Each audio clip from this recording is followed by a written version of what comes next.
La République LCI, acte 2. L'exécutif lance-t-il la chasse aux écoles musulmanes? Proposition de loi aujourd'hui et débat, multiplier les contrôles, mieux contrer les écoles hors contrat. Enfin, pas toutes, vous allez le voir. Roselyne Bachelot, Natacha Polony sont là, bien sûr, sur le plateau. Je vous présente nos invités dans un instant. Et vous êtes partie prenante de ce débat, vous le savez. Le compte Facebook de la République LCI, hashtag République LCI. Sur Twitter, c'est reparti. Vive la République et vive la France. Vive la République et vive la France. Vive la République, vive la France. Et rebonjour Adrien, on tient la forme là. Nos invités aussi, je l'espère en tout cas. Fathia Boujalad, bonjour. Vous êtes enseignante, cofondatrice du mouvement Vivre la République, auteur de Le Grand Détournement, on le voit ici à l'antenne aux éditions du Cerf. Charles Becbédé est avec nous également, bonjour à vous. Président fondateur de Gravitation, conseiller municipal de Paris. Joachim Sonforger est également là, bonjour. Député La République En Marche des Français de l'étranger, Natacha Polony est toujours avec nous sur ce plateau. Votre humeur du jour, Roselyne, pour commencer? J'ai décidé de rajeunir et d'avoir une humeur estudiantine. La presse s'est fait largement l'écho des violences sexuelles, pas de rapport avec l'introduction, qui sévissaient de façon endémique à l'UNEF, le grand syndicat étudiant qui a été le vivier de recrutement de beaucoup de dirigeants du Parti socialiste. Bien entendu, il ne s'agit pas de stigmatiser telle ou telle sensibilité politique. J'ai été invité à animer des ateliers dans des universités d'été du RPR et de l'UMP qui ressemblaient plus à un club échangiste qu'à une procession de fêtes votives. Ce qui est intéressant... Je vois que je suscite l'intérêt chez Charles Becbédé. Ce qui est intéressant, c'est de voir comment certaines organisations peuvent générer de la violence sexuelle. C'est d'abord l'ivresse d'une personnalité parfois immature qui se croit un grand chef et à qui tout est permis. Des jeunes, souvent en mal-être, qui croient trouver dans un parti politique de la reconnaissance, de la chaleur humaine. Et d'une omerta puissante élevée au nom d'un principe. Oui, il y a des dérives et des crimes, mais si tu dénonces, tu vas décrédibiliser une organisation qui, par ailleurs, poursuit des objectifs nobles. Ce sont exactement les mêmes mécanismes qui ont fait que l'Église catholique continue de couvrir des crimes pédophiles malgré les déclarations du pape et d'un certain nombre de monsignores. Même mécanisme également dans des ONG telles l'Oxfam. Partout, le même cynisme. Nous sommes le clan du bien, donc nous pouvons tout nous permettre. Que ce soit un parti politique, une organisation religieuse, une association, il faut en appeler à une prise de conscience collective sur le fait que ces dérives ne sont pas le fait de quelques personnes, mais bien constitutives d'un système. Fathia Boujalad, je vous voyais réagir. Je reconnais tout à fait cet argument-là, au nom du plus grand bien ou parce qu'on est dans les forces du bien, par exemple l'UNEF, on peut se permettre des comportements. Et une des chefs de l'UNEF était Caroline de Haas, qui maintenant établit des listings ou appelle à balancer tout ce qu'il y a comme animal ou comme je ne sais pas comme comportement, et qui là est étrangement silencieuse alors qu'elle était à la tête de l'UNEF. Donc oui, c'était une pratique courante, c'était une pratique habituelle, et encore une fois, on voit l'hypocrisie de certaines féministes qui dénoncent certains actes et puis qui passent sous silence d'autres. Et la parole de la victime, elle passe au second plan. Charles Becbédé, hypocrisie, y compris dans les partis politiques? Ça peut arriver, mais en même temps, je ne voudrais pas qu'on généralise trop. Lorsqu'il y a des universités d'été de ces associations ou des partis politiques, et c'est vrai qu'il y a souvent beaucoup de jeunes, très jeunes, parfois mineurs, qui se retrouvent, il peut y avoir, lors de soirées un peu festives... La culture du bésodrome. Non, mais il peut y avoir de la drague, voilà. Bon, oui, mais ça, c'est différent. Si c'est ça, il ne faut pas non plus caricaturer. Après, ce qu'on comprend de la lecture du rapport sur Oxfam, sur l'UNEF, puis peut-être d'autres organisations... Et sur les crimes pédophiles de l'Église. Bien sûr, mais qui désormais, franchement, condamnent cela de façon très sévère et ferme. Oui, géométrie variable. Là, des endroits, en effet, oui. on ne peut que condamner. Passons maintenant, si vous voulez bien, à la riposte de Laurent Wauquiez. Quand on a entendu Laurent Wauquiez, on a pensé à ça, nous, dans la République LCI. On se permet de convoquer Edith Piaf. Ceux qui attendaient contrition et excuses en sont pour leurs frais. Aucun regret, sauf peut-être sur le cas Nicolas Sarkozy. Laurent Wauquiez droit dans ses bottes en riposte donc à la polémique sur ses propos tenus devant des étudiants. Il attaque en justice, il saisit le CSA. Tiens, la réponse de nos confrères de Quotidien sur TMC.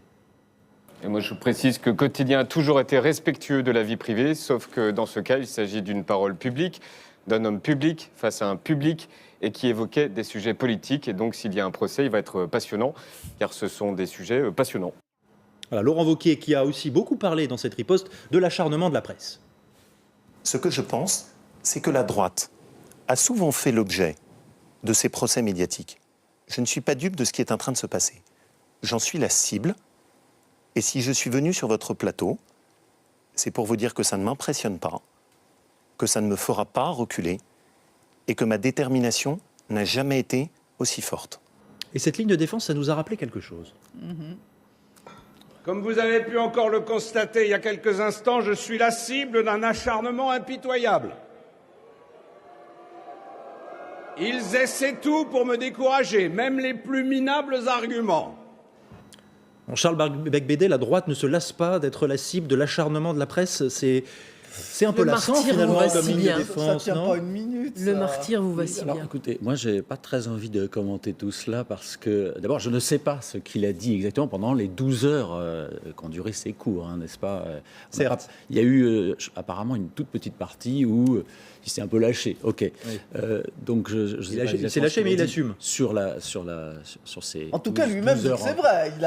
Il a Oui. aucun moment dans tout ses cas, déclarations dit que c'était faux ou monté, contrairement à ce qu'avaient Ouais, dit un certain ouais. nombre de ses Mais défenseurs. ce qu'il dit aussi, c'est que c'est une toute petite partie de... puisqu'il a parlé aussi de Montesquieu, Aristote, Tocqueville, oui, etc. certes, mais Très sur bien. l'acharnement, Et j'ai entendu Charles d'ailleurs un Becbédé, étudiant la droite est qui victime a de participé à l'acharnement de la ses cours presse. dire que c'était vraiment de haut niveau et qu'il était très heureux d'avoir participé à ces cours et que ça le changeait des cours habituels, très compta, gestion, business. Après, voilà, moi, vous savez, j'ai quitté l'UMP justement parce que j'en avais marre de cette violence, de cette radicalisation dans les échanges. Vous vous reconnaissez le pas fait dans ce que dit Laurent Wauquiez. on ne parlait jamais du fond. Hein. C'était moi un des problèmes que j'ai eu quand les quelques années que j'ai passées à l'UMP, qui est devenu les Républicains. Je trouvais qu'on faisait trop de politique politicienne. Donc je vais pas en rajouter encore. Joachim Sonforger, vous découvrez ce matin un adversaire acharné en la personne de Laurent Wauquiez. Il vous surprend finalement dans sa volonté de ne pas céder. Je vois surtout quelqu'un qui a assumé certains propos, mais par contre pour d'autres, il s'est excusé platement comme un petit garçon qui voudrait devenir président de la République, mais quand son grand chef lui dit quelque chose, il baisse la tête et puis il dit excusez-moi, quitte à se faire insulter de manière un peu scatologique. Alors au sujet de ceux qui baissent la tête, il s'en prend beaucoup à vous, si je puis dire, alors, pas vous directement, mais aux députés de La République En Marche, en disant que finalement, quand il dit que vous êtes des guignols, c'est sans doute en dessous de la réalité, Mais- au vu de tous les commentaires auxquels on a eu droit depuis que vous avez été élu. Mais vous Vous êtes des savez, guignols. quand Guignol a pris son essor, il a laissé la place à un polichinelle qui ennuyait le peuple. Et à la place, c'est un Guignol à la tête dure. Parce que moi et mes amis Niafron, nous avons la tête dure. Et que monsieur Wauquiez fasse attention de ne pas se faire rosser à coups de tavel. Parce qu'à un moment donné, quand l'humour et l'ironie ne suffisent pas, eh bien, il faut agir contre certains comportements inqualifiables. N'allons pas jusque-là. Je crois que monsieur Wauquiez se débrouille tout seul pour se faire du mal dans sa commedia dell'arte. Mais ce que je trouve, ce que j'ai regretté dans l'interview, c'est qu'après les excuses, il n'y ait pas eu de droit de suite pour poser la vraie question à Laurent Wauquiez. Est-ce que l'accusation que vous avez portée contre Nicolas Sarkozy, qui est une accusation gravissime, elle est vraie ou elle est fausse? Parce que soit cette accusation est vraie, elle est étayée, et là, il y a un scandale d'État absolument incroyable. C'est ce que dit Stéphane Le Foll ce matin. Ce que dit Stéphane Le Foll, mais que je partage totalement, c'est-à-dire d'un président de la République qui écoute ses ministres, qui fait donc des écoutes illégales, ce à quoi je ne crois absolument pas par ailleurs.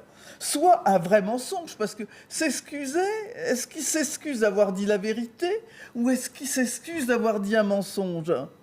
Ah ben ça, on n'a Il pas la... est très grave que dans la parole d'un personnage public, aujourd'hui, il y ait cette ère de la post-vérité qu'on voit dans d'autres domaines, cette ère du bullshit, comme disent certains. Les gens sont perdus. Et maintenant, on doit savoir, quand quelqu'un porte des accusations aussi graves, on doit savoir si c'est vrai ou si c'est faux.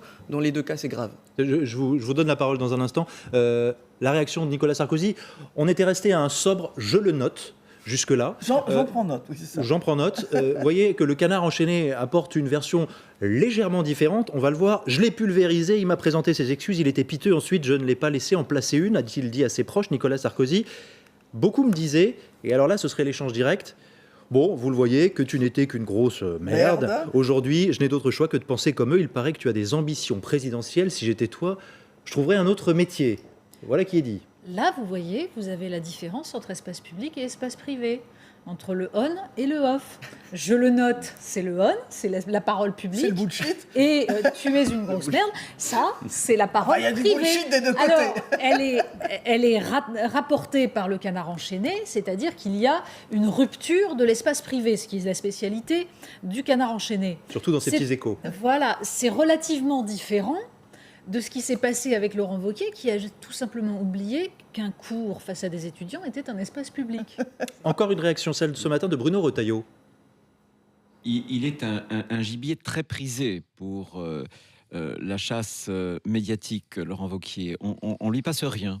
Et j'observe qu'il y a une tradition microscopique française qui est que lorsqu'on est de droite, on doit beaucoup plus se justifier. Voilà. On est toujours un peu suspect. Et Fathia Boujallat, on est toujours un peu suspect quand on est de droite finalement. Est-ce qu'on est trop sévère avec la droite? Pas assez par exemple avec Emmanuel Macron, c'est ce que dit beaucoup Laurent Wauquiez. Je trouve que ce rôle de martyr va très très mal à la droite, surtout ceux qui insistent sur l'autonomie, l'émancipation, la responsabilité individuelle. Ça ne leur va absolument pas. Je ne sais pas si c'est un côté christique ou je ne sais pas quoi. On a beaucoup relevé de choses sur Wauquiez parce que c'est quelqu'un qui s'est énormément mis en scène. Et je me demande s'il continue à se teindre les cheveux d'ailleurs. Donc il a toujours été dans la représentation, la création d'un personnage, à essayer de faire oublier qu'il est normalien, qu'il a été major de la Grègue, à vouloir faire peuple. Alors je me dis que pour lui, si faire peuple, c'est avoir ce langage vrai, cru, limite vulgaire, c'est qu'il a une image du peuple qui est indigne d'un homme qui prétend le représenter au niveau national. Et vu ce qui se passe à gauche, que ce soit Hamon, que ce soit Hollande, je peux vous dire qu'on n'épargne rien à la gauche non plus. Voilà. Oui. Et quant à Wauquiez, je rappelle que Hollande a eu les mêmes devoirs avec ses bavardages sans fin en off avec les journalistes qui lui sont revenus aussi en pleine face. Alors, il y a tout un débat sur le fait, est-ce que finalement ça sert Wauquiez ? Ça le met au centre du débat politique. On susurre même qu'à l'Élysée, on aurait dit arrêtons d'attaquer Wauquiez parce que ça lui donne du crédit, ça le place en premier opposant. Et d'autres qui défendent, comme moi d'ailleurs, l'idée que ça le dessert. Je pense, et d'ailleurs la phrase de Nicolas Sarkozy est intéressante, si Wauquiez n'a l'ambition que d'être de chef d'un parti politique comme l'a été Jean-Marie Le Pen pendant des années, c'est-à-dire de s'installer dans quelque chose d'extrêmement violent, mais surtout ne pas vouloir aller au pouvoir, là c'est très bon. Mais ce qui me frappe, c'est que les Français ont vraiment le sentiment qu'un président de la République ou un futur président de la République doit avoir de la dignité. C'est ce qui a desservi énormément Nicolas Sarkozy et peut-être empêché de faire un second mandat ou une stature présidentielle que n'avait pas François Hollande, ce qui l'a desservi aussi pour faire un second mandat. Et je crois que franchement, on me dit que Laurent Wauquiez veut être candidat à la présidence de la République en 2002. Moi, je suis persuadé que cette affaire-là le dessert, mais vous n'êtes peut-être pas de mon avis. Macron s'est excusé plusieurs fois. Il a tenu aussi des propos complètement déplacés sur les illettrés ou en se moquant d'un ouvrier en disant voilà un costume. Et il s'est excusé plusieurs fois, il me semble, sans avoir l'air d'être un petit enfant. C'était pas exactement. Je pense que c'était pas exactement le même registre, puisque Emmanuel Macron, dans ces cas-là, était en train d'affirmer quelque chose qui relevait du politique, c'est-à-dire qu'il poursuivait un but. On peut reprocher le fait que les transgressions supposées vont toujours dans le même sens chez lui. Mais il y avait un objectif et il parlait à un électorat. Le problème que soulève Laurent Wauquiez, c'est que je pense pour ma part qu'il y a en effet une sévérité particulière pour une certaine droite et qu'on l'a vu dès l'accession de François Fillon, dès son score au premier tour de la primaire de droite. C'est-à-dire que tout à coup, il est devenu, je me souviens de l'éditorial de Laurent Geoffrin qui expliquait que c'était le Tariq Ramadan des confessionnals, ce qui n'est quand même pas d'une ouverture incroyable. Il est quasiment, il suçait le sang des enfants. Mais le problème, c'est que justement, Laurent Wauquiez en joue de ça. C'est-à-dire qu'il passe son temps à renforcer l'aspect caricatural de son propos pour essayer d'être diabolisé parce qu'il pense que ça le sert. C'est tellement évident, on le voit dans chacune de ses prises de position. Il fait d'ailleurs ce que Nicolas Sarkozy appelait le gros rouge qui tâche, parce que Nicolas Sarkozy était aussi dans cette idée, puisque nous sommes attaqués, allons plus loin, ça nous sert. Mais il a le mérite de cette cohérence-là, non ? C'est un jeu entre les médias et ces politiques qui jouent. Il a le mérite de cette cohérence qui peut finalement lui donner... Vous n'êtes pas en train de faire de Laurent Wauquiez votre adversaire ? Écoutez, je pense qu'il se débrouille bien tout seul, mais ça pose surtout la question de l'identité de ce parti, les Républicains, qui clairement se cherchent, parce qu'ils ont tenu leurs élections peu de temps après les nôtres. Et j'en sais quelque chose parce que j'étais leader d'une liste qui se voulait alternative à une autre liste pour le bureau exécutif d'En Marche. On a fait notre campagne ouvertement et nous avons voté. On a obtenu de notre côté 18% des suffrages. Mais l'heure d'après, on travaillait ensemble. Les gens ne se sont pas disputés ni publiquement ni en off. On travaille ensemble. On a pu débattre. Vous êtes un jeune parti, croyez-moi, ça va venir. Regardez, ne vous impatientez pas. Il y a un jeune parti renouvelé. Il y a un jeune parti renouvelé qui est les Républicains. Le jour d'après, il tire à boulet rouge sur les gens qui devraient rassembler autour de lui. Parce que pour devenir président de la République un jour, pour convaincre un peuple complet un jour, il faut rassembler même des gens qui sont un peu différents de vous. On fait souvent cette comparaison, mais parlez-en à Donald Trump. C'est encore revenu sur ce plateau. Ça peut servir de modèle, c'est ce que disent beaucoup. À Laurent Wauquiez, le mot de la fin sur ce sujet. Je pense que, comme le disait Roselyne tout à l'heure, c'est vrai qu'on est en France, on n'est pas aux États-Unis. Et je crois que les Français, quel que soit leur niveau de vie, ils ont envie de fond, ils ont envie de confrontation d'idées, comme vous l'avez fait En Marche, tant mieux, bravo. Et je crois aussi aux Républicains et à droite. Et malheureusement, là, ça fait 5 jours qu'on parle de cette affaire un peu ridicule, avouons-le, et on ne parle pas des choses importantes, des défis auxquels sont confrontés les Français, qui sont immenses.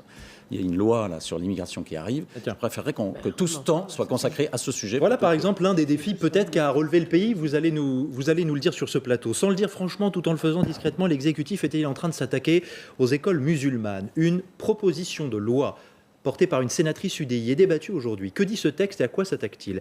Il vise les établissements scolaires hors contrat, prévoit de durcir les conditions d'ouverture. Aujourd'hui, les écoles hors contrat, ça représente 1300 établissements, entre 0,5 et 0,6% des quelques 12,5 millions d'élèves français. C'est peu, mais c'est polémique, car dans le viseur de ce texte, il y a clairement les écoles musulmanes, qui elles-mêmes représentent seulement 4% de ces écoles hors contrat.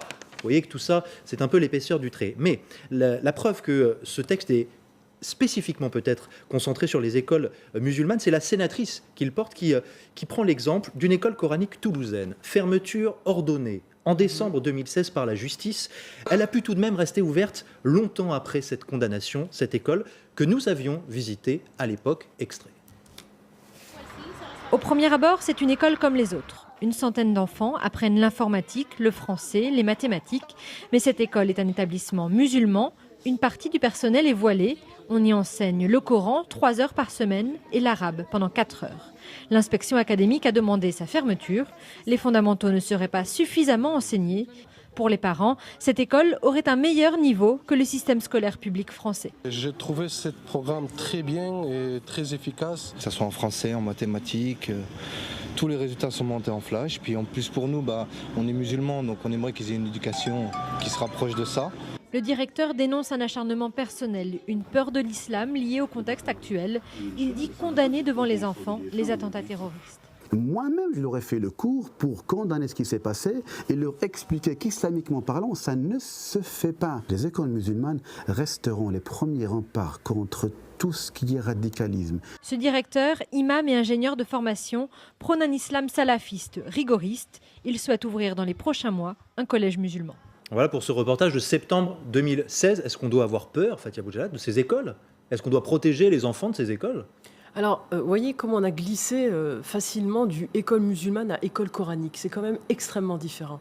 Moi, je viens de Toulouse et on a récupéré énormément dans mon collège d'élèves qui avaient été scolarisés dans ce genre d'établissement. Et la plupart, en 3e, avaient un niveau 6e en mathématiques ou en français. Parce que le but, ce n'est pas de maîtriser les savoirs fondamentaux, c'est de maîtriser les savoirs religieux. Donc, disons école coranique. Ce ne sont pas les écoles musulmanes comme le lycée Averroès à Lille, qui présente l'élite et qui réussit très bien, notamment parce qu'il décourage les élèves un peu faibles de se présenter. Cette école, c'est emblématique, je connais très bien le cas. Le directeur a été mis en cause pour des gestes violents vers les élèves. Le DAZEN, le directeur académique, a essayé de faire fermer l'école. Cela a pris des mois pour vous montrer l'impuissance de l'institution. Des tracts ont été distribués aux parents pour dire cette école n'est pas homologuée, elle n'est pas autorisée, n'y mettez pas vos enfants. Donc on a raison de durcir la loi pour permettre des fermetures ou éviter les ouvertures. Comme je le disais à Jean-Michel Blanquer, c'est quand même fou que dans ce pays, il soit plus facile d'ouvrir un kebab, une école, qu'un kebab, qu'il y ait plus de conditions. Pour ouvrir une école, il suffit de faire une déclaration. Et on peut s'y opposer si vous ne respectez pas les bonnes mœurs. Vous faites une déclaration, vous ouvrez une école. Donc ce n'est pas le problème des écoles musulmanes, c'est le problème des écoles coraniques. C'est le problème qu'elles se sont multipliées dans des conditions très très importante en volume et puis dans la nature, mais c'est globalement le problème de l'enseignement confessionnel hors contrat, sans contrôle. Il n'y a pas de contrôle.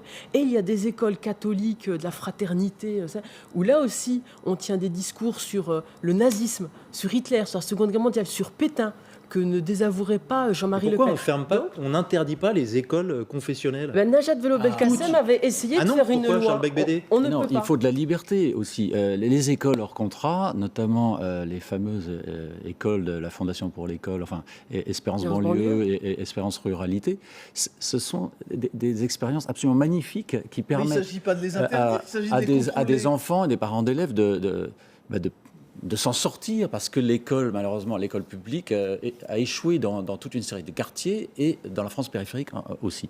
Donc, on a besoin de ces écoles hors contrat. D'ailleurs, c'est injuste. Les écoles confessionnelles. Les parents payent des impôts.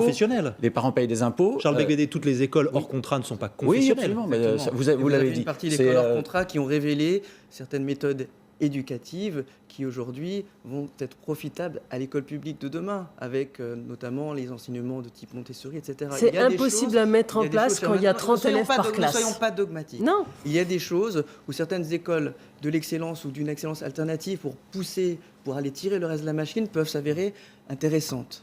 Là, je pose la question sur les écoles confessionnelles. Vous ne voulez pas me répondre. On a posé la question. La question est à plusieurs facettes. Attendez, dans ces écoles hors contrat, il y a une partie qui sont confessionnelles, je crois de l'ordre de 300 établissements. 15%. Jusqu'à 300 établissements. Et de l'autre côté, d'autres types et n'oublions pas. 25% sont chrétiennes, 6% juifs, 4% musulmanes. Et n'oublions pas que par rapport à 8 millions et quelques, 8 millions 100 000 élèves, étudiants, vous en avez 60 000 qui sont concernés dans ce cadre-là, et encore une plus petite partie concernée par l'aspect confessionnel. Il n'est pas négligeable, il y a une exponentialité du nombre d'ouverture d'écoles, et je crois qu'il faut se saisir de ce problème. Je crois que le ministre Jean-Michel Blanquer a été réceptif à ce que vous lui avez dit, mais ne soyons pas dogmatiques sur l'idée publique-privée. Regardez les créations d'écoles hors contrat, 31 en 2011, 122 en 2017. Pour bien expliquer, je ne sais pas si tous les téléspectateurs ont en tête la différence entre école publique, école privée sous contrat et école privée hors contrat. La plupart des écoles privées sont sous contrat d'association avec l'État, et il y a des écoles, c'est la très grande majorité, c'est d'ailleurs du catholique, c'est 95% des écoles sous contrat d'association avec l'État, c'est du privé catholique. Et puis il y a ces écoles hors contrat qui relèvent de situations très diverses, mais le problème c'est que ce sont des situations très diverses sous un seul statut. Vous ne pouvez pas décréter dans ces écoles que vous allez interdire celles qui sont à dimension confessionnelle et pas les autres. Comment vous définissez exactement? Parce qu'il y a des écoles qui peuvent être ouvertes selon des pédagogies qui sont innovantes et qui pour autant sont confessionnelles mais pas tout à fait, etc. Comment vous évaluez? Donc il faut trouver une règle générale qui permette suffisamment de liberté mais suffisamment de contrôle aussi. Et c'est la quadrature du cercle. Parce que le problème, c'est que aujourd'hui, ces écoles, elles sont en plein boom. Pourquoi ? Parce qu'en effet, l'école publique a échoué. Elle a été détruite pendant 30 ans, mais du coup, Du coup, on a certains acteurs comme la Fondation pour l'école qui viennent dire mais regardez, l'école publique est mauvaise, libéralisons l'éducation nationale. Et c'est vrai que Espérance banlieue est une exception, vous les citez. Ils sont aconfessionnels, ils font le travail que devrait faire l'école publique dans certains quartiers, mais ça ne justifie pas qu'on étende le statut du hors contrat. Ça devrait être un modèle. La multiplication des écoles musulmanes, elle n'est pas liée à l'échec de l'éducation publique. Veut restreindre ces écoles en voulant taper les écoles coraniques et en limiter le nombre. Il va taper sur toutes les initiatives, y compris celles d'Espérance banlieue ou Espérance pluralité. Il ne s'agit pas de les supprimer. Il s'agit de les contrôler. Najat Vallaud-Belkacem avait essayé... Il s'agit de contrôler à l'heure où on demande plus de contrôle et plus d'évaluation dans l'école publique pour justement apprécier là où sont les trous dans la raquette. Il n'y a pas de raison de ne pas le faire pour des écoles hors contrat, alors qu'on va le faire plus pour l'école publique. Le Conseil constitutionnel a invalidé la seule bonne chose qu'avait tenté de faire Najat Vallaud-Belkacem, de déposer une loi pour qu'il y ait une autorisation administrative préalable. Simplement établir une autorisation administrative préalable. Les parlementaires de droite ont saisi le Conseil constitutionnel, qui a donc retoqué cette loi au nom de 2 principes. La liberté d'entreprendre et la liberté d'enseignement. C'est un juteux business que d'ouvrir une école. Donc nous, c'est pour renforcer le contrôle et à force de sursubventionner le privé, c'est pas du dogmatisme, monsieur. Les profs du privé sont payés par l'État. Pas le hors contrat. Mais sous contrat. C'est toute la différence, ça fait 10 milliards par an. Résultat, vous pouvez mettre votre enfant dans le privé, dans certains endroits, pour 80 € par mois. Et qu'est-ce qui se passe dans l'école publique? Vous avez là du dogmatisme avec le pédagogisme. Il est là le dogmatisme. Et après, qu'est-ce qu'il y a? On se retrouve avec des ghettos. Des ghettos, des élèves les plus en difficulté, des familles les plus en difficulté, des territoires les plus en difficulté. Chez moi, dans le privé, voilà il y a plus d'élèves boursiers que dans le public. Hein. Je suis dans un département où il y a... Dans les départements de l'Ouest qui ont une tradition... prenez la Bretagne... l'enseignement privé, il est démocratique. Roselyne, ne confondons pas l'enseignement. Vous parlez de l'enseignement privé sous contrat. C'est là que les professeurs sont payés. Et de dire qu'il y a 10 milliards d'euros qui seraient gaspillés, si ces élèves étaient dans l'enseignement public, ils coûteraient plus cher que 10 milliards. Donc c'est une économie que fait l'État en laissant justement, c'est par économie qu'ils le font. C'est par économie sous contrat. Nous restons dans un pays de liberté. Nous restons dans un pays de liberté où l'enseignement privé a le droit d'exister. Maintenant, personne ne le remet en cause. De quel enseignement privé vous parlez? De l'enseignement privé sous contrat. Non, ou sous contrat.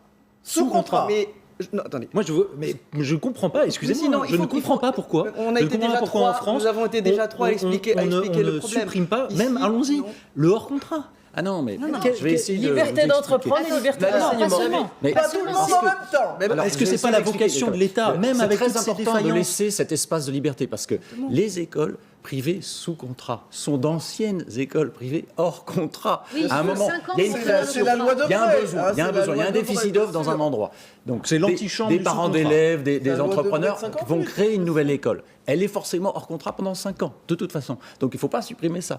En revanche, alors c'est vrai qu'actuellement, c'est très cool pour ouvrir une école hors contrat, si je puis m'exprimer ainsi. Le problème, c'est que la sénatrice, là, a pondu un texte qui fait que ça va être extrêmement compliqué d'ouvrir une école hors contrat. Ils vont demander un plan d'affaires sur 5 ans. Ils demandent le programme des 5 prochaines années. Tous les recrutements, le nom des professeurs sur les 5 prochaines années. C'est impossible. C'est impossible. La création enseigner dans ces écoles, n'importe qui, sans qualification requise. Il faut plus de contrôle, plus de moyens de coercition éventuels. On voit, c'est ça qui pêche. Ok, mais a posteriori, pas a priori. Ce qui est demandé, c'est a priori. On ne peut pas imposer à l'école publique de demain, qui doit s'améliorer, plus de contrôle, plus d'évaluation, si on ne se permet pas la même chose avec des établissements bien plus problématiques. Tout le paradoxe, c'est qu'aujourd'hui, dans l'école publique et dans l'école privée sous contrat d'association avec l'État, il est par exemple interdit d'enseigner les 4 opérations fondamentales d'LCP. La multiplication, la division, la soustraction et l'addition doivent être enseignées à partir du CE1, du CE2, CE2 même, CE2 puisque c'est la révision du programme d'Arcos de 2008. Cédric Villani veut changer. Donc ça veut dire, oui, ils veulent changer, mais pour l'instant, vous n'avez pas le droit, dans les programmes scolaires, de faire de la grammaire telle qu'elle était enseignée dans les années 50, de faire les 4 opérations fondamentales dès le CP, comme on le faisait jusqu'en 1960, c'est interdit. Ça n'existe que dans les écoles hors contrat. C'est ça qui est absolument dingue. Du coup, vous avez une explosion des écoles hors contrat. Pourquoi ? Parce qu'il y a des gens qui estiment que les pédagogies, les bonnes pédagogies se trouvent dans le hors contrat. Sauf que ça n'est pas vrai totalement. Vous avez ça, et puis vous avez les trucs délirants et fantaisistes. Et c'est vrai qu'il faut parler aussi... Les trucs délirants et fantaisistes, ce sont les écoles coraniques ? Ces écoles coraniques, certaines écoles catholiques intégristes, certaines écoles juives intégristes, où là, vous avez un délire total. Mais comment préserver la liberté tout en encadrant... dont vous avez été victime. Non, mais c'est bien. Là, Natacha Polony soulève un problème qui est intéressant, c'est que certaines... Bien sûr. Merci. C'est bien parce que certaines expérimentations dans le système éducation nationale n'étaient pas possibles, là où beaucoup de spécialistes sont convaincus. Moi, je connais bien Stanislas Dehaene pour avoir été son étudiant pendant des années. Et depuis des années, depuis plus de 10 ans, on soutient l'idée que des expérimentations sont nécessaires, qu'on sait que les enfants, dès le plus jeune âge, ont le sens du nombre, qu'on pourrait faire certains types d'enseignement plus tôt et mieux. Mais avant, il n'y avait personne pour écouter. Il faut vous en prendre aux pédagogues et au ministère, pas à l'école publique. Déjà entendu ce type de discours. Mais à un moment donné, les portes se sont fermées. Moi, je voudrais qu'on en revienne aux écoles coraniques. Oui, mais moi aussi. Non, mais quand on ne fait pas... Non, mais parce que... le problème est global. Ce texte, il s'attaque aux écoles coraniques. Le débat le plus intéressant, c'est l'avenir de nos enfants. On a un problème avec qui reçoivent le meilleur enseignement possible. C'est ça le débat plus important. On a un problème avec les écoles coraniques en France aujourd'hui, Charles Becbédé ? Bien sûr, mais on l'a vu à l'écran.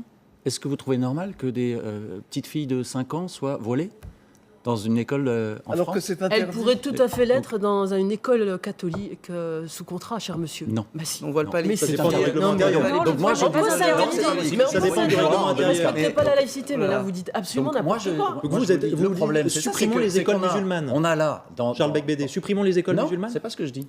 Il faut faire la nuance. Les écoles coraniques, en effet, et tout ce qui est, et toutes ces initiatives qui sont soutenues par des intégristes musulmans, des totalitaires islamiques, en fait.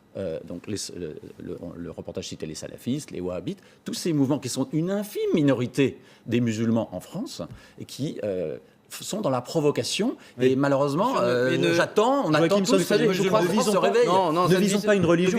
C'est ça, les écoles coraniques. C'est une provocation. On ne vise pas une religion en particulier, on ne stigmatise pas une catégorie en particulier. Je crois qu'il faut être très clair. Il y a des valeurs dans l'éducation en général qu'il faut inculter qui doivent être compatibles avec les valeurs de la République. Et ces valeurs de la République, et bien sûr, elles sont incompatibles avec différentes formes d'intégrisme. Et pas forcément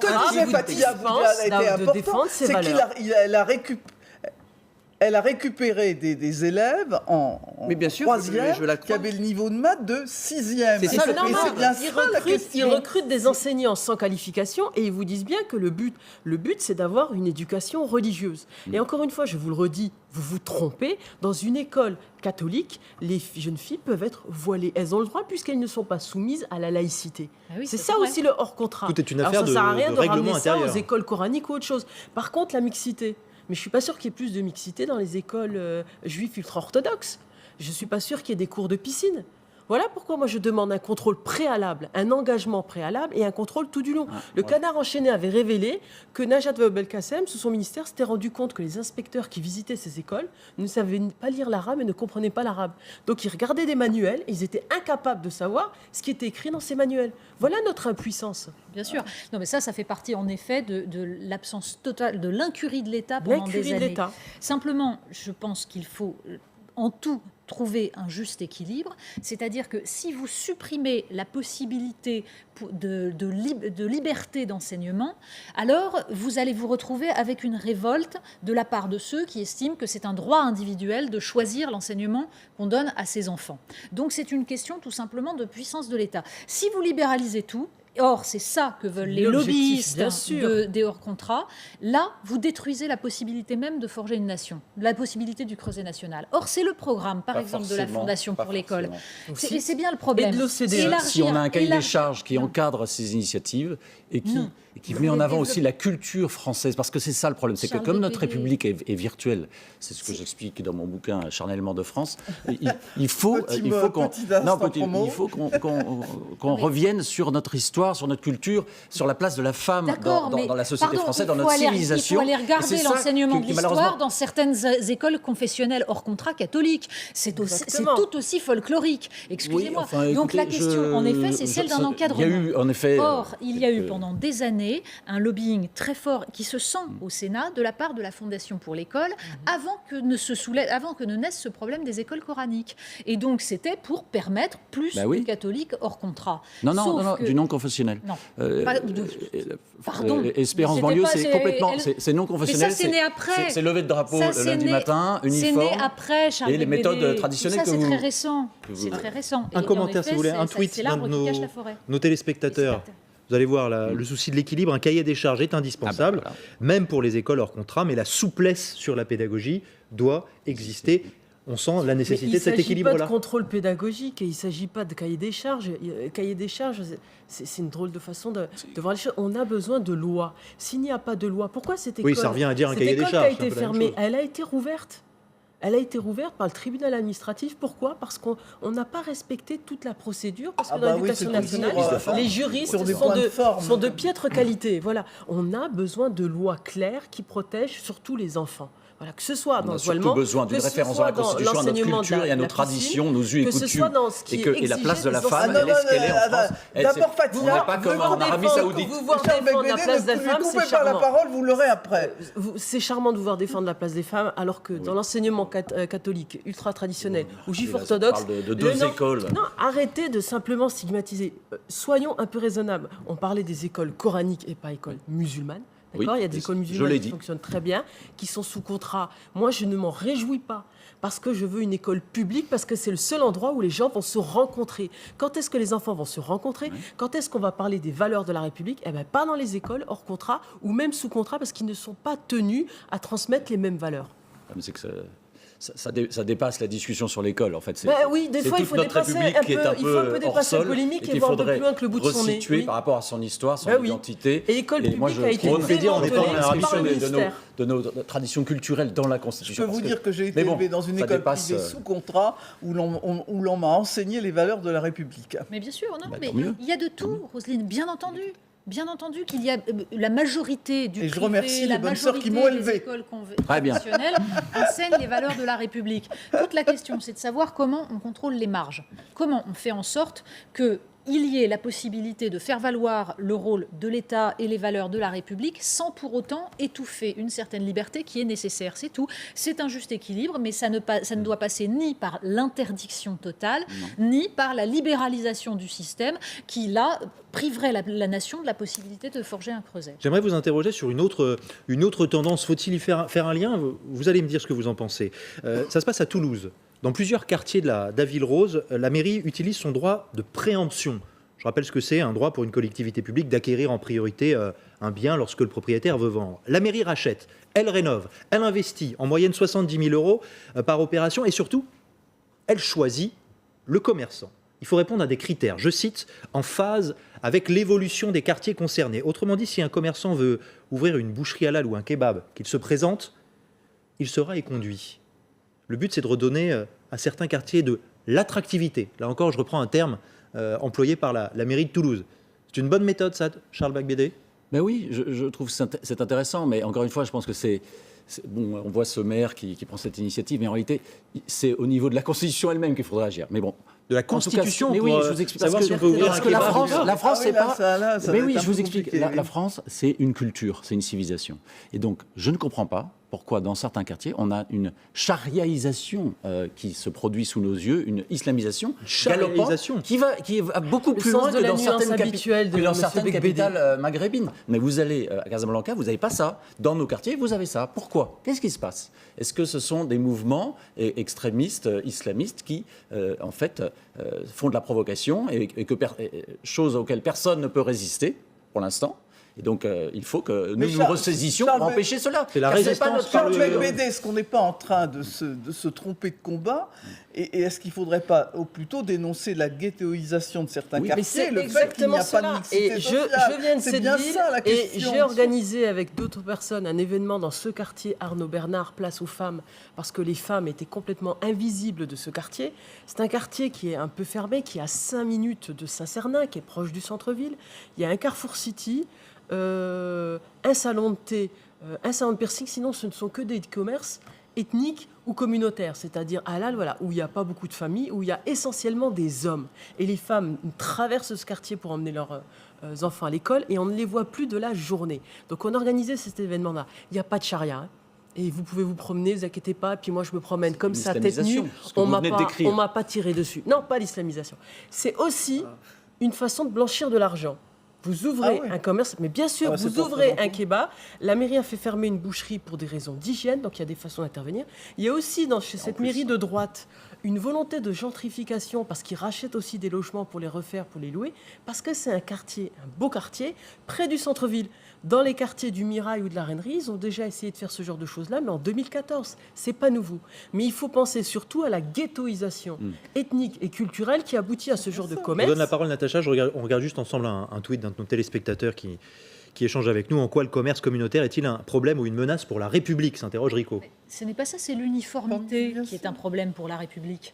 C'est-à-dire, et ça, bien sûr que le problème, c'est la ghettoisation, c'est l'entassement de personnes, de personnes semblables, de personnes de même confession, par exemple, de même origine, dans un quartier qui est problématique. Mais cette mairie a trouvé un moyen d'agir. Pourquoi? Parce que, tout simplement, vous amplifiez cette ghettoisation si vous laissez s'installer partout uniquement des commerces communautaires. À aucun moment, dans un quartier où il n'y a que des commerces, des boucheries halal ou des choses comme ça, ça ne va pas forcément inciter des personnes qui veulent consommer d'autres choses de venir s'installer dans ce quartier. Ça leur donne l'impression que dans ce quartier, ils ne sont plus forcément les bienvenus ou qu'en tout cas, il n'y a pas de diversité. Donc, il faut rétablir à tout prix la diversité, le mélange. Voilà. Or là, nous avons des lieux qui vivent dans une forme de séparatisme. Donc oui, c'est une façon d'essayer de lutter, mais en effet, la question du logement, et notamment du logement pour les personnes immigrées qui arrivent en France, serait une meilleure façon de lutter contre C'est pour ça que la réponse est mixte. Quand on en arrive au point où on doit s'attaquer tardivement aux symptômes plutôt que de s'attaquer aux causes, c'est qu'on est face à un problème.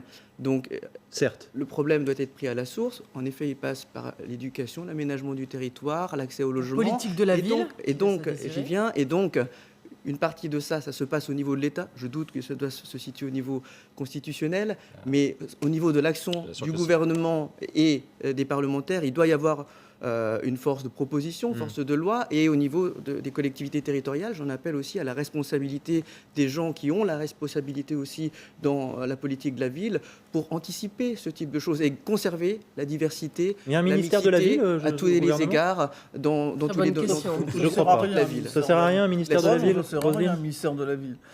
Charles Becbédé, juste en un mot, qu'est-ce que vous voulez faire inscrire exactement dans la Constitution? Responsabilisation des collectivités territoriales. Elles ont leur ministère de l'éducation. Je pense que la France n'est pas multiculturelle. De l'aménagement du territoire puissant, un ministère de l'industrialisation puissant qui crée des emplois. Un ministère de la ville, c'est peanuts. Voilà. Et Roselyne Bachelot n'en a rien à faire quand je pose des questions. Elle reste sur sa ligne. Voilà. Et vous avez bien raison, Roselyne. Nous restons ensemble pour la 3e heure de la République LCI. Je remercie Natacha Polony. Vous restez avec nous dans un instant. On va, si on s'y prend bien, vous aider à faire céder votre patron pour qu'il augmente vos salaires. C'est pas mal ça? Ah oui, non, on va voir. Je souscris. Vous souscrivez, ça tombe bien. A tout de suite dans la République LCI après le journal.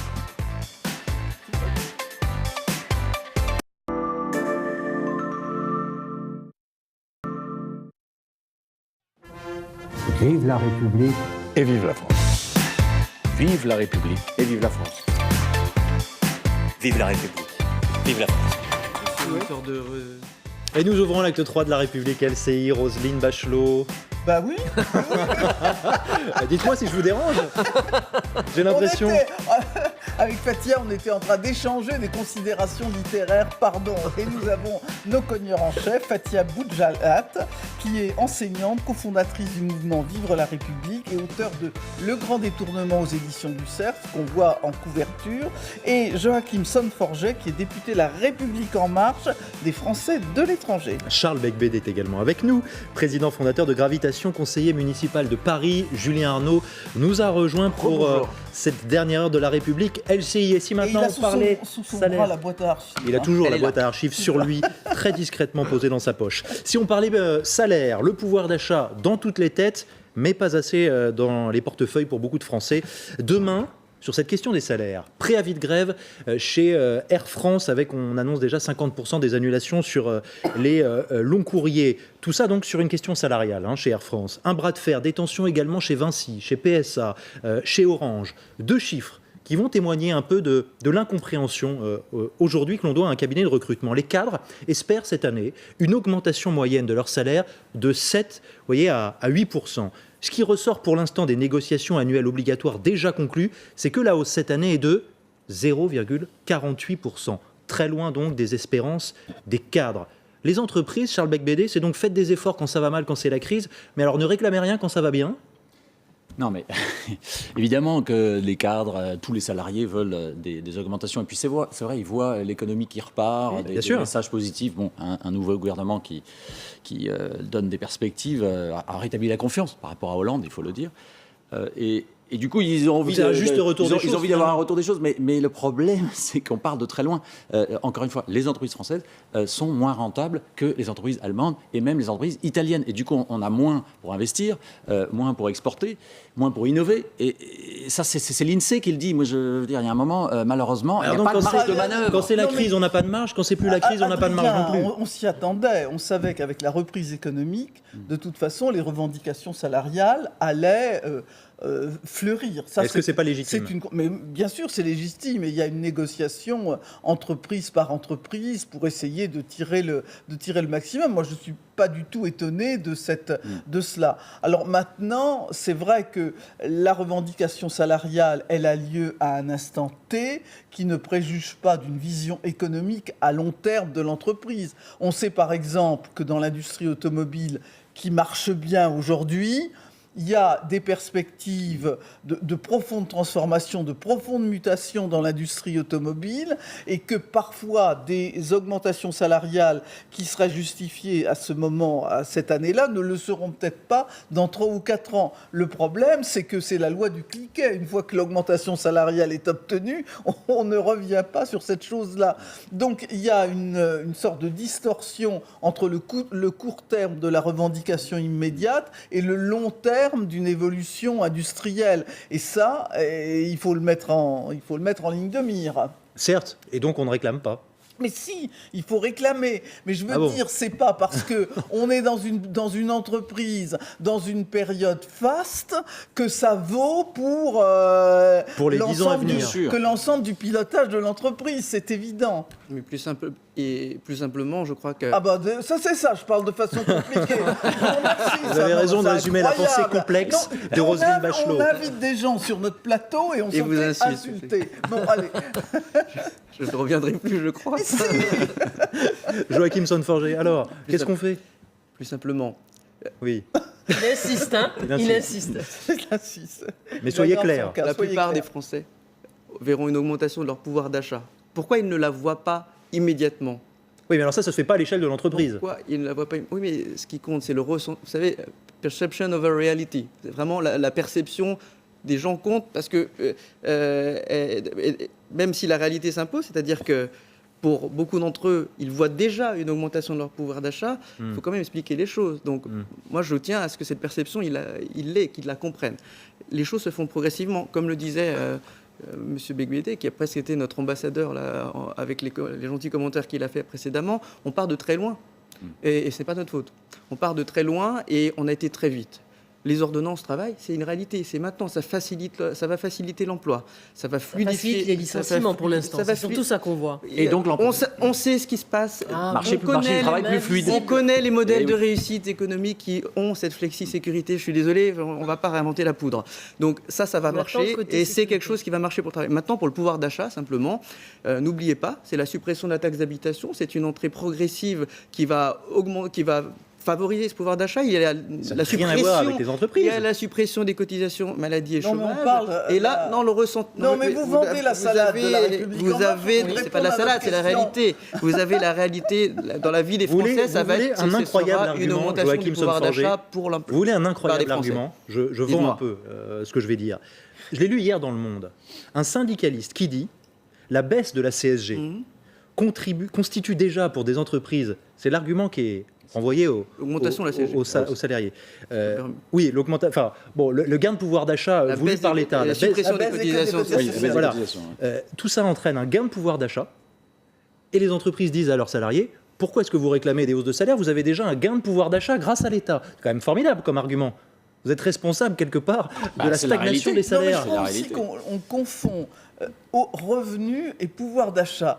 Et les Français, eux, ils voient ce qui rentre dans leur portefeuille et ce qui en sort. Et le problème, c'est que pour l'instant, ce qui rentre dans leur portefeuille n'équilibre pas ce qui en sort, avec l'augmentation d'un certain nombre de dépenses contraintes et en particulier de dépenses d'énergie. Donc moi, ce que je crois que la question du pouvoir d'achat, elle n'est pas à confondre. Et là, vous nous parlez de la hausse des revenus. Fathia Boudjehad. Je rappellerai juste les moqueries et puis le côté un peu méprisant qu'on a vu lors des émeutes sur le Nutella ou sur les couches Pampers à cause des remises.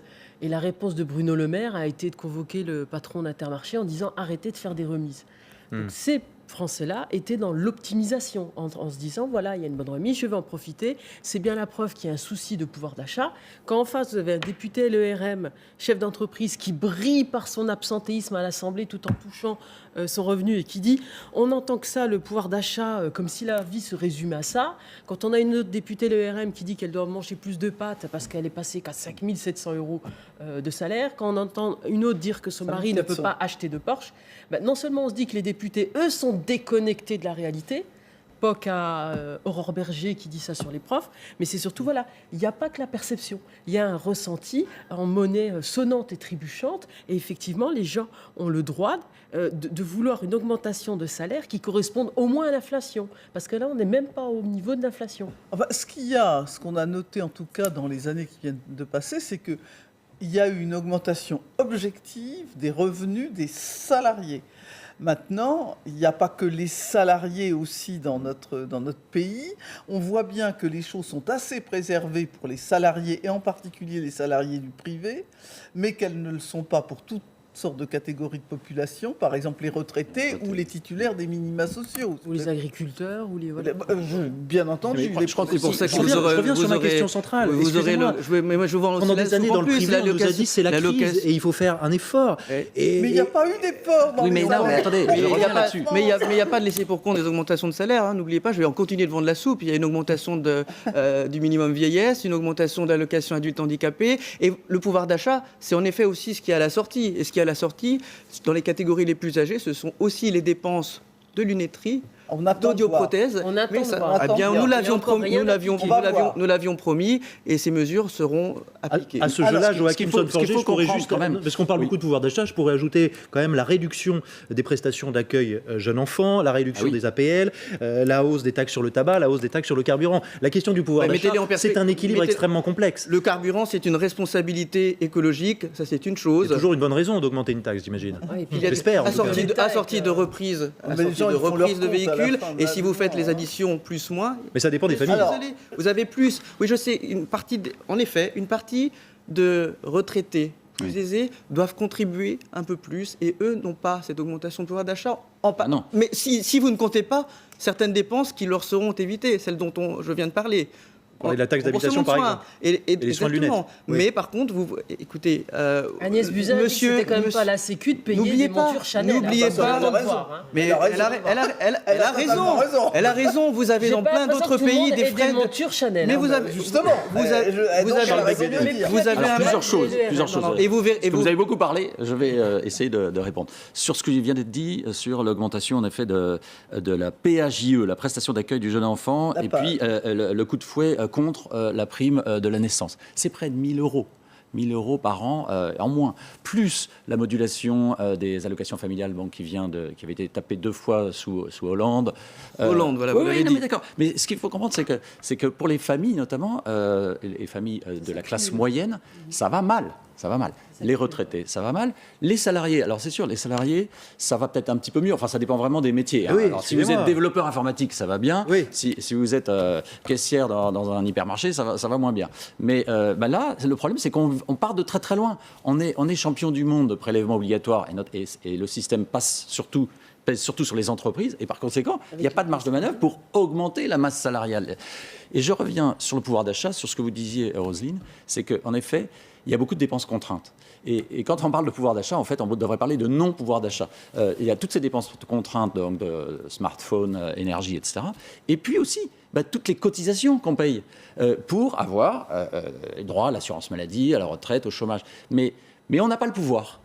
Est-ce que ça ne serait pas mieux dans un système où il y aurait un petit peu plus de liberté et où ces cotisations seraient facultatives, mais vous auriez et où on aurait des prestations fournies par de la concurrence, des acteurs qui sont très concurrents, et non pas une sécurité sociale monolithique où il y a des rentes indues qui se forment. Je suis quelqu'un qui a des idées libérales, mais je sais aussi qu'elles sont contraintes dans une solidarité d'État. Et vous auriez des laissés pour compte. Vous auriez inévitablement des laissés pour compte si mais non, système... on peut tout à fait assurer un filet de sécurité. J'aimerais qu'on revienne à la question des salaires, s'il vous plaît, avec une autre tendance qu'on observe. Il lâche pas le morceau. Je suis là pour ça. Il est là pour les salaires. Mais bien sûr que je me bats avec sa banderole pour nos téléspectateurs et leurs salaires. On constate, quand on interroge les entreprises, que 81% de ces entreprises disent ne pas faire d'augmentation d'ensemble des salariés, préférant des augmentations individuelles. Ciblé, c'est une tendance lourde. Ça veut dire que sur le plan salarial, il n'y a plus de logique collective dans une entreprise. C'est terminé, ça ?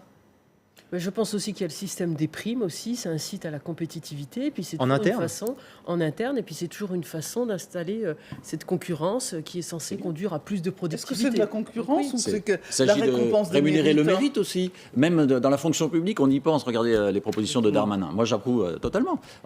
Évidemment, on ne va pas rémunérer tout le monde de la même façon, et une gestion collective, ça ne veut rien dire. En fait, d'ailleurs, la moyenne, on voit bien, elle traduit des écarts très importants entre les populations de salariés en fonction de leurs compétences. Boulot, sinon ils sont virés. Donc s'ils font tous leur boulot, je pense qu'un minimum a quand même le droit à la même augmentation que les autres. Qu'il y ait des primes d'efficacité, quand on a une super idée, c'est le système qui est à Peugeot, il n'y a pas de souci. Mais tout le monde travaille.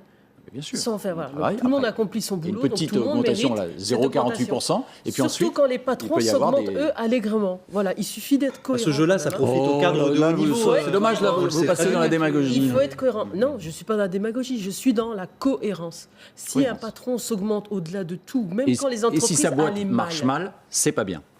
On est d'accord. Mais si la boîte marche bien, si la boîte marche bien, qu'il soit bien payé, ne me pose pas de problème. Y compris pour les travailleurs. Et c'est le système qui est en Allemagne, je vous signale. On les augmente plus facilement et les syndicats peuvent négocier plus facilement. C'est vrai, Charles Becbédé, que quand on voit des augmentations de rémunération de certains patrons alors que l'entreprise, ne marche pas bien, ça c'est évidemment incroyable, mais si elle marche bien, il peut y avoir un effet sur l'ensemble, un effet d'arrosoir sur l'ensemble des salariés. Il n'y a pas de ruissellement. Mais les augmentations individuelles, on sait très bien que ça profite en priorité au cadre de haut niveau. Bah oui, bien sûr. On le sait parfaitement. Donc cette logique-là, elle recrée du déséquilibre salarial. Dont les compétences sont rares sur le marché du travail. C'est surtout ça. Alors après, certains cas de haut niveau, en effet, sont très courtisés. Et donc, il y a un marché avec une offre et une demande. Donc des rémunérations qui peuvent paraître élevées pour la moyenne des Français. Ça pose au-delà un vrai problème, c'est qu'on rentre dans les sociétés postmodernes sur des besoins très élevés, dans des salariés de haute compétence, de haute technologie, où on se bagarre. On voit bien, par contre, ce qui se passe dans le monde de la grande distribution, où des postes peu qualifiés, comme par exemple des postes de caissière, des postes de manutentionnaire, vont disparaître avec la robotisation. Alors, il y a d'ores et déjà l'effet pervers que les augmentations de salaire vont vers ceux qui sont rares sur le marché du travail et que n'en profitent pas les gens modestes, mais qu'à terme, non seulement les gens modestes ne profitent pas des augmentations de salaire, mais qu'ils vont voir disparaître leur boulot et qu'on n'a pas le sentiment que la puissance publique prend cette question-là à bras-le-corps. Le problème du politique est que très souvent, il observe l'innovation technologique ou sociale trop tard, quand elle a déjà eu des effets pervers. Je crois qu'aujourd'hui, on ne peut plus se permettre ça. Donc ce qu'il faut, c'est regarder ce qu'une innovation particulière peut avoir comme conséquence pour un État ou de manière géostratégique et savoir aussi s'en prémunir. On sait que certains métiers doivent muter. On sait que certains métiers pénibles doivent disparaître. Est-ce que ce n'est pas une bonne nouvelle? Mais dans ce cas-là, il faut pouvoir permettre à ces personnes d'être requalifiées sur d'autres types d'emplois moins pénibles. On fait pour former toute cette population. Mais écoutez, il n'y a pas besoin d'être forcément ingénieur pour avoir des capacités techniques et technologiques aujourd'hui. Il y a une possibilité aussi, moi je l'ai vu dans des entreprises telles que l'entreprise Renault, je l'ai vu dans les entreprises Renault-Samsung par exemple qui est en Corée, et là-bas vous avez une modernisation des chaînes, une robotisation des chaînes automatiques. Ça n'a pas abouti à des licenciements, ça aboutit à requalification du personnel sur d'autres postes. Et vous avez il y a un téléspectateur qui vous a écouté, Charles Becbédé. Regardez ce qu'il dit. Je ne suis pas sûr que vous l'ayez convaincu, j'aime autant vous le dire. Quel égoïsme, monsieur Becbédé. Vous voulez libéraliser les cotisations comme aux États-Unis. C'est lui qui n'a pas les moyens, qu'il crève. Absolument pas. Ce que je veux, c'est mettre un peu plus d'émulation dans la sécurité sociale, qui est un peu trop monolithique. Bon, alors, je ne l'ai pas convaincu, tant pis, la prochaine fois. En tout cas, la sécurité sociale française est particulièrement bien gérée, avec des frais de gestion de moins de 4%, ce qui est incroyable quand on regarde avec les organismes privés de sécurité sociale de certaines mutuelles où les frais de gestion atteignent entre 18 et 23%, chiffre de la Cour des comptes. Je peux vous dire qu'avant d'échanger mon système contre un système concurrentiel, moi je préfère garder la sécurité sociale. Excusez-moi, je reviens à mes salariés. On leur dit quoi ce matin? On leur dit quoi ce matin aux salariés? Soyez encore patients. Soyez encore patients. La République En Marche nous promet quoi? Une croissance qui va s'améliorer, ça va se stabiliser, la baisse des chômages. Bien sûr. J'entends que c'est pas le moment. Je ne leur dis même pas d'être patients. Ils ont des dates. Ils ont des dates qui ont été annoncées par le président de la République, par le Premier ministre, par les ministres responsables quant à l'augmentation progressive de leur pouvoir d'achat, sur la montée en puissance. Oui, mais ça relève de l'État. Là, on parle avec l'entreprise. On va parler de pouvoir d'achat. Le pouvoir d'achat, ça parle du salaire. Eh bien, l'entreprise, elle a la possibilité aujourd'hui de se saisir des moyens législatifs que nous lui avons offerts pour pouvoir. Mais c'est pas des moyens législatifs, c'est de lâcher le fric qu'il y a dans la caisse. Non, il y a un moyen. Vous avez aussi des entreprises qui font de l'intéressement. Je demande la parole. Des entreprises qui font de l'intéressement. Il y a un moyen, c'est l'intéressement et la participation. C'est-à-dire, dans le cadre de négociations, essayer de pousser le patron à être plus généreux sur ces mécanismes incitatifs, oui, où on partage les profits avec les collaborateurs. Et ça, je trouve, c'est intéressant. C'est encore trop fiscalisé, mais si on pouvait aller plus loin dans ce sens, ça permet en plus de donner plus de sens au travail des collaborateurs. Autre commentaire sur les réseaux sociaux. On va découvrir ensemble. Regardez, on a servi les plus riches en premier. Par contre, les autres, non seulement on les assomme, mais on retarde les cadeaux. Une politique pour les plus riches. C'est le sentiment, retarder les cadeaux, effectivement. Mais on ne peut pas faire de cadeaux. Il n'y a pas de manne. On est dans une économie mondiale. En compétition, nos groupes industriels sont en compétition avec des groupes autrement plus robustes qu'eux. Donc il faut innover plus, exporter. Encore une fois, la rentabilité des entreprises françaises, en moyenne, elle est bien inférieure. Elle est un tiers inférieure à celle de leurs concurrentes européennes. Et je ne parle pas de leurs concurrentes chinoises. Donc il n'y a pas de marge de manœuvre. Arrêtons ce débat. Alors, si les salariés, si les Français veulent plus de pouvoir d'achat, qu'ils reprennent le pouvoir sur leur pouvoir d'achat en élisant ou en poussant le gouvernement, la prochaine fois, à baisser plus les prélèvements obligatoires. C'est le seul moyen. Les entreprises, elles sont la marge de manœuvre sur le pouvoir d'achat, elle est là, elle n'est pas au niveau de l'entreprise. Si, il y a une marge de manœuvre au niveau de l'entreprise. À l'intéressement et la participation. Mais c'est 5 milliards, c'est qu'il y avait une marge de manœuvre quand même.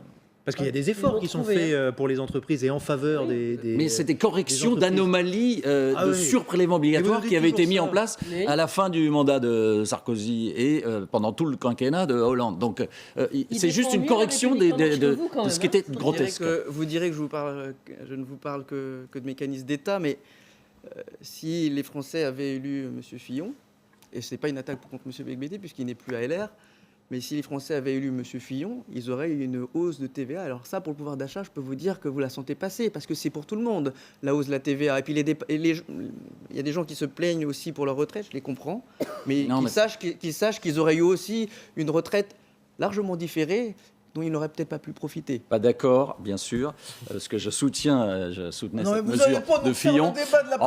Mais parce que la TVA, c'est intelligent, parce que ça favorise l'industrie française, ça favorise les entreprises françaises au détriment des entreprises étrangères. Donc c'était une bonne idée. Et au Danemark, ils sont à 25% de TVA, nous on est à 20%. Mais qu'à 20%. On n'y est pas. Regardez la une du Parisien il y a quelques jours, le Parisien aujourd'hui en France, qui nous disait au sujet de l'exécutif, ils ont un souci. Le pouvoir d'achat. Vous n'êtes pas sorti de l'auberge sur cette question du pouvoir d'achat. Mais on apprend. Vous allez parler des salaires et vous revenez au pouvoir d'achat, Adrien. J'essaye de faire avancer ce débat. Puisqu'on m'a expliqué que ce n'était pas au niveau de l'entreprise que ça se jouait, mais donc au niveau. J'ai été convaincant. Par exemple, de la baisse des prélèvements obligatoires. Je ne sais pas si vous avez convaincu tous nos téléspectateurs, j'aime autant vous le dire. Changeons de sujet, s'il vous plaît, avec un homme qu'on pourrait résumer par le coup d'éclat permanent. Je veux parler de Jean-Marie Le Pen, qui s'invite de nouveau dans le débat public avec le premier tome de ses mémoires. Vous le voyez, c'est un peu un testament. Et ça sort, et ce n'est qu'un hasard, le 1er mars prochain, soit 10 jours avant le congrès du Front National. Avant la sortie de ce livre, il s'est confié à Amélie Carrouer, Jean-Marie Le Pen en exclusivité pour TF1 et LCI. Voilà ce qu'il dit, par exemple, le diable de la République, puisque c'est l'un de ses surnoms, sur sa fille. À la vérité, ça n'est pas la colère qui m'anime, c'est la pitié. Je pense que la manière dont elle s'est conduite avec son père lui sera sans doute un remords toute sa vie. Il n'y a qu'une seule chose qui justifie ce genre de faute, c'est le succès. Et il ne semble pas que ce soit le cas. Si c'était le cas, peut-être serais-je amené à pardonner plus facilement. Mais je pardonne. De la pitié de la part de Jean-Marie Le Pen.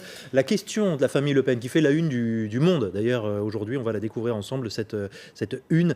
Marine Le Pen attaquée par son clan.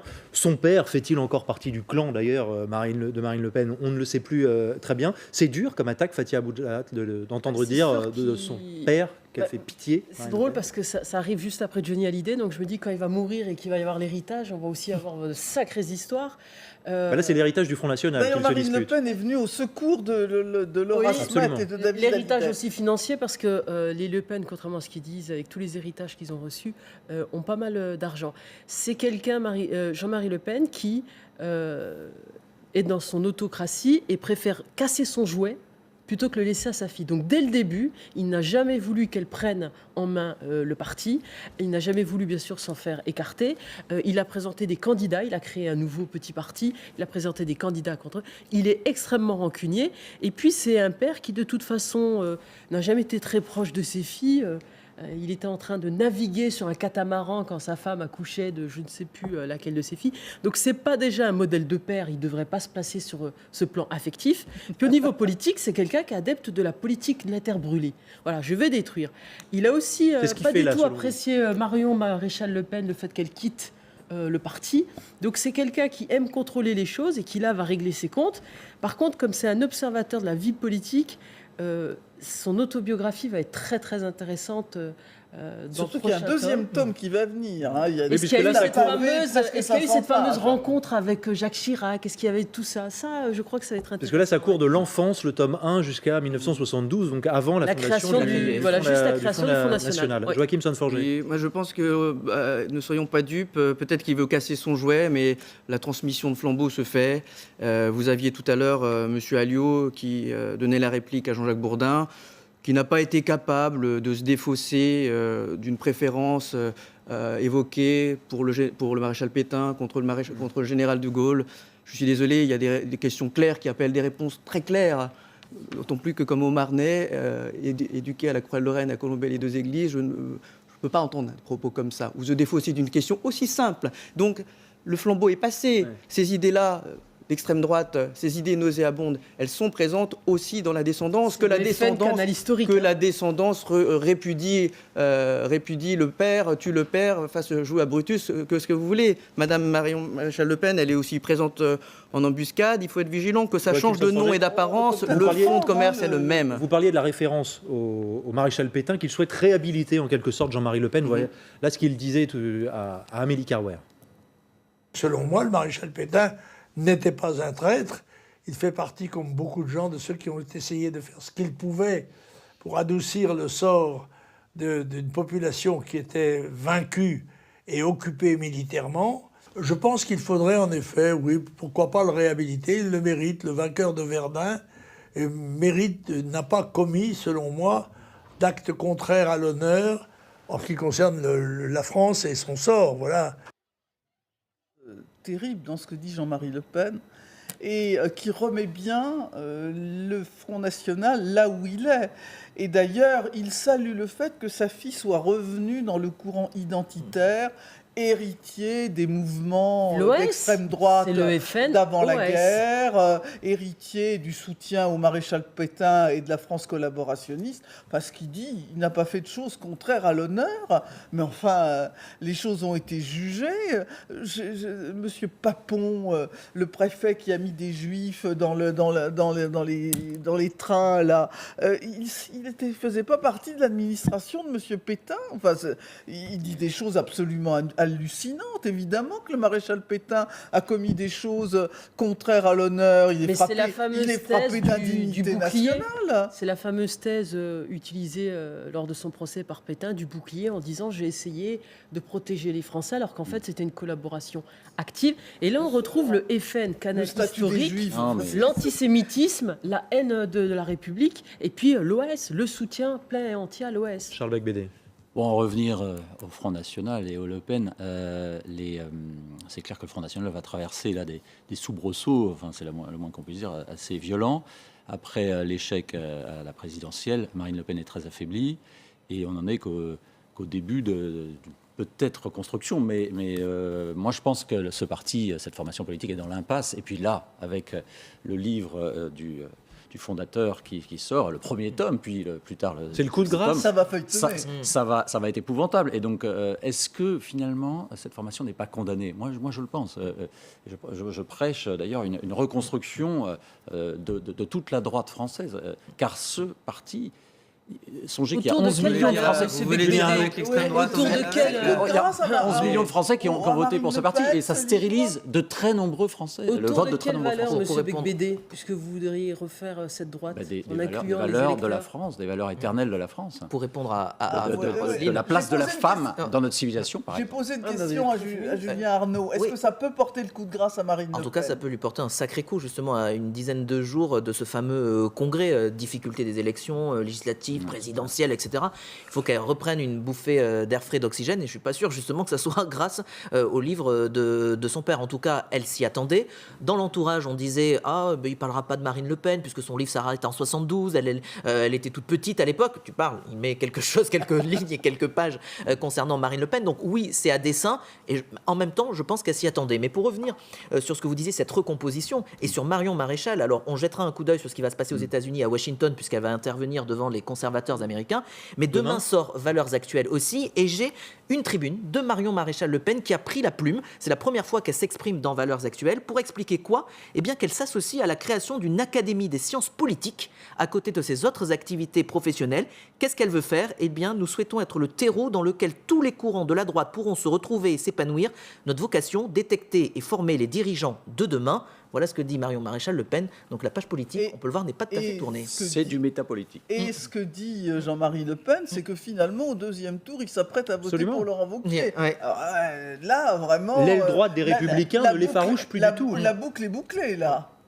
La droite est piégée ? La droite est comme après un bombardement de la Seconde Guerre mondiale, après l'élection d'Emmanuel Macron. Donc il faut qu'elle se reconstruise. On voit que c'est mais à l'heure de la compliqué reconstruction, il va falloir choisir son camp. On voit que c'est très compliqué valeurs, au Front National. valeurs. Est-ce qu'il n'est pas temps de réfléchir à la formation d'une grande formation conservatrice, un peu identitaire, pardon, mais je ne vois pas où est le mal, si ça ne se rattache pas à l'OS et aussi vous mettez votre libéralisme dont vous nous parlez. Écoutez, et libéral économiquement, il y a un espace, c'est le cas, ce type de formation existe dans de très nombreux pays occidentaux, et ça fonctionne. Écoutez ce que dit... Oui, ça s'appelle la République en marche, là, ce que vous décrivez. Pour le conservatisme, on va voir sur l'identitaire, il me semble un peu mou quand même. Écoutez ce que dit Jean-Marie Le Pen au sujet des Républicains. Écoutons-le ensemble. L'aile de M. Wauquiez des Républicains semble assez proche sur les positions politiques de celle du Front National. Mais c'est le Front qui devrait être le leader et le moteur de ce redressement français. S'il était le candidat du deuxième tour contre je ne sais pas quel candidat socialiste ou autre, il est probable que je voterai pour lui. Pourquoi pas Vous parliez de recomposition. On y est à travers Jean-Marie Le Pen. Écoutez, c'est un agitateur, là, maintenant. Il faut qu'il prenne sa retraite. Oui. On va pas fonder la reconstruction de la droite française sur les propos de la Marion Maréchal. Le Pen. Je parlais tout à l'heure de ce retour plutôt métapolitique de Marion Maréchal. C'est quoi un retour métapolitique? C'est ce que j'ai dit. C'est pas un retour politique. Voilà, semble-t-il. Fonder un système, une école, etc. Est-ce que vous pourriez travailler avec elle, vous associer avec elle dans ce... Moi, je partage un certain nombre d'idées qu'elle défend. Maintenant, elle est encore au Front National. Elle a quitté la vie députée. Elle n'a pas souhaité être candidate aux législatives, mais elle est encore membre du Front National. Donc moi, je ne peux pas travailler avec elle. Comment ? On ne peut pas cacher le bullshit derrière les outils de la modernité. Je veux dire, vous appelez ça métapolitique comme vous voulez, c'est toujours les mêmes personnes, les mêmes idées. Il faut clarifier. Il faut clarifier les valeurs. Par contre, maintenant qu'on a dit ça, la diabolisation du Front National, ça ne marche pas. Non, ça ne marche pas. Maintenant qu'on a dit ça, moi, en tant qu'élu, je m'intéresse à tous les Français. Et quand je regarde ça, je me dis, qu'est-ce qui fait qu'on n'est pas convaincant avec un parti, je dirais, traditionnel? Il faut aller parler aux gens, il faut s'intéresser à la valeur France. Et la valeur France, je ne souhaite pas la laisser, personnelle, aux gens de l'extrême droite. Parce que je crois que la République d'aujourd'hui, elle doit avoir aussi ses symboles et ses rites, permettre aux gens d'incarner, de ressentir ces valeurs et de ressentir le fait d'être français. Parce que Marion Maréchal Le Pen n'a aucun attachement à la République française. Moi, j'en ai elle l'a clairement exprimé, elle est limite royaliste. Et ce que je trouve intéressant, c'est qu'on avait cette hypocrisie, cette schizophrénie au Front National, où le Front National du Nord était très à gauche, très interventionniste, très républicain, et le Front National canal historique du Sud, identitaire, ultra-libéral, complètement l'inverse. Vous avez une idée qui crée des tensions d'ailleurs. Vous avez des idées politiques de fond qui ne sont pas claires entre savoir si c'est l'extrême droite ou si c'est l'extrême gauche. Par contre, le fond de commerce qui est sur l'antisémitisme, le racisme, le repli, ça, évidemment, je ne peux pas acquiescer. Donc oui, à la valeur France, mais la valeur France dans une valeur d'ouverture sur la valeur Europe et le monde. C'est pour ça qu'on peut être... Le terme d'identitaire a été dévoyé. Si l'identité nationale, c'est de se référer justement à ce qui a fait le siècle des Lumières, l'ouverture de la France, les droits de l'homme, l'accueil de ce qui est différent de notre nous. culture. Mais sans basculer dans l'horticulture et parler de la souche. L'horticulture. L'arboriculture, l'horticulture. On parle de la souche. Ah oui, d'accord. Marion Maréchal Le Pen. J'avais du mal à répéter. Marion Maréchal Le Pen ne cesse de parler des Français de papier. Elle veut dire que ma souche, je pense, c'est plus bonsaï, mais que ça n'empêche pas de se sentir tout à fait français. Si vous avez la main verte, je vous la laisse. Bonsaï, là, je vais la voilà. J'aimerais qu'on ouvre à présent la boîte à archives, s'il vous plaît. Julien Arnaud, il y a un temps où ça se passait bien. Oui. Entre Jean-Marie Le Pen et Marine Le Pen. Ouais, quand tout allait bien, ou presque, entre la fille et le père. Alors on va revoir ce qu'à l'époque la famille, bien sûr, donnait à voir aux médias, mais c'est intéressant de revoir ces séquences, connaissant ce qui s'est passé par la suite. Regardez, première photo, l'enfance. C'est Marine Le Pen qui est sur les genoux de son père, Jean-Marie Le Pen. Et puis on a retrouvé une séquence. Nous sommes en 1992, dans les jardins de Montretout. Marine Le Pen, Jean-Marie Le Pen sont ensemble et Jean-Marie Le Pen est interrogé sur ses filles mais aussi sur la trahison déjà. Écoutez. Mes filles me connaissent bien. Elles savent déjà de la politique, à la fois beaucoup plus les avatars que les avantages d'ailleurs.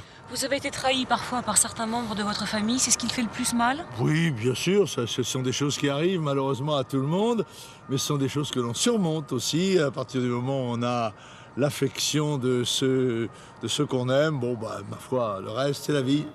Voilà, c'est la vie, disait à l'époque Jean-Marie Le Pen. 98, c'est la scission. Bruno Maigret avec une partie du clan Le Pen. Et écoutez ce que lâchait Marine Le Pen. Dieu, quelles sont les familles qui n'ont pas subi, qui ne subiront pas un jour une déchirure familiale pour une cause ou pour une autre? Ah, vous savez, Jean-Marie Le Pen a fait confiance à un certain nombre de personnes. Cette confiance a été trahie.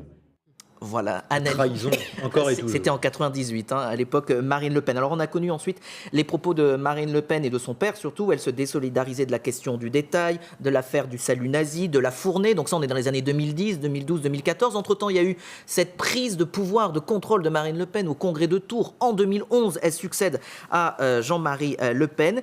Et alors qu'on est déjà dans la brouille en 2014, Marine Le Pen avait encore quelques mots plutôt gentils à destination de son père. Vous savez, mon père est un homme qui est profondément attaché à la France et je pense profondément heureux de voir que les longues années de combat qu'il a menées, parfois dans des conditions bien plus difficiles qu'aujourd'hui, c'est vrai, commencent à porter leurs fruits. Il n'est pas jaloux alors, non plus, non. Ah non, il n'est pas jaloux, je ne sais pas s'il est fier de moi, mais il est fier de nous peut-être. Voilà les mots de Marine Le Pen, et depuis, difficile de trouver des mots agréables entre le père et la fille.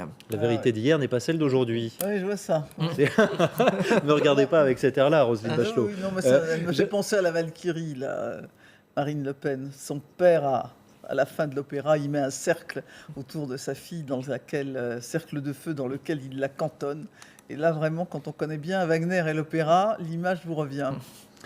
J'aimerais qu'on parle rapidement encore, on l'a déjà fait, de la nièce. Au fond, c'est elle aujourd'hui, le pivot au Front National, Charles Bédé, Marion Maréchal Le Pen. Moi, écoutez, je ne suis pas proche de ces différentes personnalités.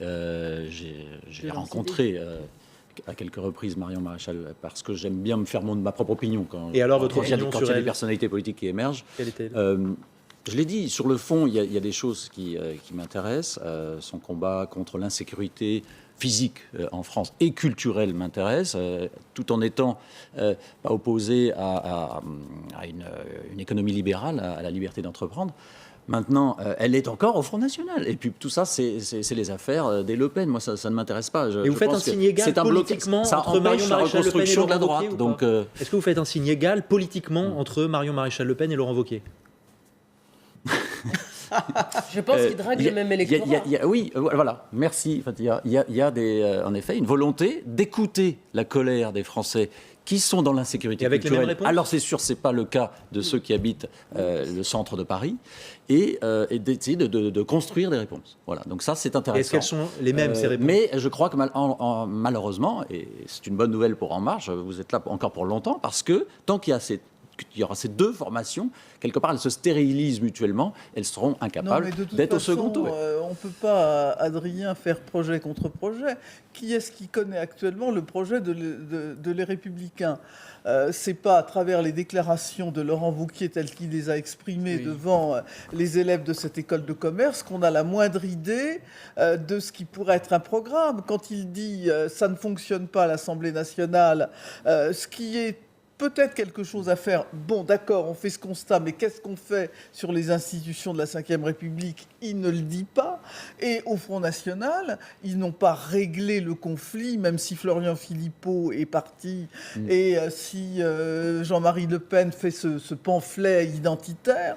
Sur quelle ligne va se positionner le Front National sur des questions aussi cruciales que la sortie de l'Union européenne et l'euro? Moi, bien malin. Moi, je sais absolument pas où la peine de mort, l'IVG, vous qui êtes attaché aux droits de la femme. Quel est le projet politique le respect de la loi Veil de ces deux forces politiques tout à fait évidentes? Ce sont des gens qui sont à peu près à 20% de l'électorat. Moi, j'en sais rien. Pourtant, les réponses, à mon avis, s'ils veulent trouver des lignes politiques, les réponses sont claires. Qu'est-ce que veulent les Français? Ils veulent du fond. Vous avez vu ce qui s'est. Vous avez vu on y revient. Attendez, non, résumez pas tout. Il y a aussi l'éducation. Regardez ce que les Français ont vu dans cette émission avec le ministre Blanquer. Vous le savez, ils ont acquiescé à des débats sur le fond. C'était pas le petit combat politique, la petite idée. Donc c'est ça qu'ils veulent. Alors que ces gens-là leur proposent des idées pour permettre aux Français d'aller mieux, simplement. Ça va prendre du temps. On conclut par l'ordonnance de Roselyne Bachelot. C'est une tradition. Oui, je vais un petit peu alléger l'atmosphère. Rembourser. Voilà. Mon ordonnance va viser à défendre un élément constitutif, on a parlé identitaire, un élément constitutif de notre patrimoine. Il ne s'agit ni d'un château de la Loire en ruine, ni d'une plage couverte d'algues vertes, mais d'un vrai beau sujet, la défense du saucisson. Oui, magnifique. Il va bientôt y avoir le mondial du saucisson. Le Parisien aujourd'hui nous rappelle la règle des 3 F.